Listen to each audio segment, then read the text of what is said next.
YCP social media వేదికగా ప్రత్యర్థులపై నీచమైన కార్టూన్లు post చేయడం, వీడియోలు పోస్ట్ చేయడం వివాదాస్పదమైంది.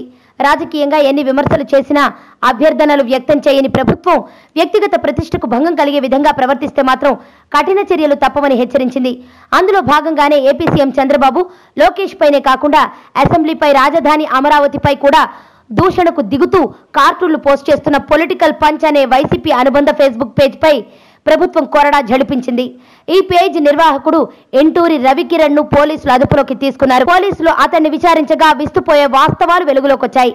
సాక్షికి అనుబంధంగా వైసీపీకి 300 మందితో కూడిన సోషల్ మీడియా టీం ఉందని, ప్రత్యర్థి పార్టీలపై ముఖ్యంగా చంద్రబాబు, లోకేష్ లను వ్యక్తిగతంగా టార్గెట్ చేస్తూ పోస్టులు పెట్టడమే వీరి పనని తేలింది. ఈ టీంకు జగన్ మీడియా హౌస్ సాక్షి నుంచే జీతాలు చెల్లిస్తున్నట్టు పోలీసుల దర్యాప్తులో వెల్లడైంది.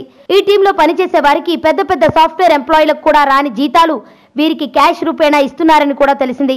జగన్ మాత్రం తెదేపాను సోషల్ మీడియాలో దెబ్బ వేసేందుకు గట్టిగానే ప్రయత్నాలు చేస్తున్నట్లు దీన్ని బట్టి అర్థమవుతోంది. రాజకీయ పార్టీలకు అనుబంధంగా మీడియాకు అనుబంధంగా సోషల్ మీడియా టీమ్స్ పనిచేస్తున్నట్టు పోలీసులు గుర్తించారు.